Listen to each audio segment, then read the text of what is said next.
Bonjour, nous nous retrouvons pour un apéritif théologique que nous aimerions consacrer à la question du doute, le rapport du doute et de la foi, et pour ne pas tergiverser, essayer de faire entendre que le doute est un outil de la foi, si ce n'est le meilleur outil de la foi. On a peut-être un exemple avec Salomon de personnes qui doutent.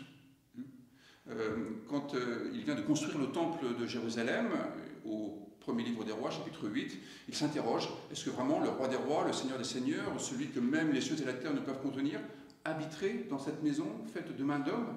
Autrement dit, quelque chose qui semble évident, il le remet en cause. Il le remet en cause pour accéder à un autre ordre de vérité, qui est du coup une vérité non pas physique ou matérielle, mais une vérité spirituelle.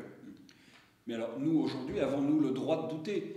Et il me semble que le doute est un véritable outil pour faire grandir notre foi, puisqu'elle permet de remettre en question tout ce que l'on croit finalement être une vérité absolue. Oui, moi je le dirais volontiers avec le théologien Alexandre Vinet qui disait là où le doute n'est pas possible, la foi n'est pas permise.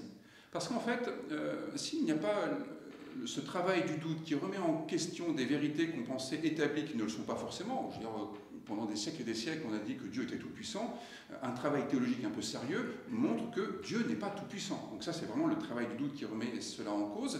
Et si le doute n'est pas possible, eh bien en fait, c'est le travail de l'esprit qui n'est pas possible. Et le péché contre l'esprit est au fond ce qui est impardonnable selon les évangiles. Et donc ce travail, je dirais, d'ordre scientifique, vérifier les hypothèses, les vérifier encore, en discuter avec d'autres, croiser les convictions, croiser les expertises, voilà ce qui permet de casser les idoles. Et le thème de casser les idoles est un thème éminemment biblique. Et sans le doute, je pense qu'on perdrait la dynamique de la foi, cher Attilique. Et sans le doute, on se dirait, ben voilà, je crois en Dieu, c'est moi qui ai raison, et point barre. Oui, il faut bien comprendre que la vie est extrêmement dynamique, comme vous le dites très bien, et du coup, la foi doit épouser cette dynamique, peut-être même la précéder d'ailleurs. Et donc si notre rapport à la vérité n'est pas dynamique lui aussi, et bien dans ce cas-là, en fait, on est avec des vérités d'autrefois qui n'ont plus rien à dire avec la vérité d'aujourd'hui. Et c'est ce qui permet aujourd'hui de faire parler des textes bibliques qui finalement ont 2000 ans, mais ont toujours quelque chose de nouveau à nous dire. Oui. Parce qu'on remet en question peut-être certaines lectures, certaines interprétations. Oui, puis on remet certainement en cause des traditions qui ont fixé un sens qui n'était pas celui que les auteurs avaient choisi, parce que l'avancée de l'archéologie ou de la lecture comparée, la littérature comparée, nous montre que l'intention de l'auteur n'était pas celle qu'on imaginait.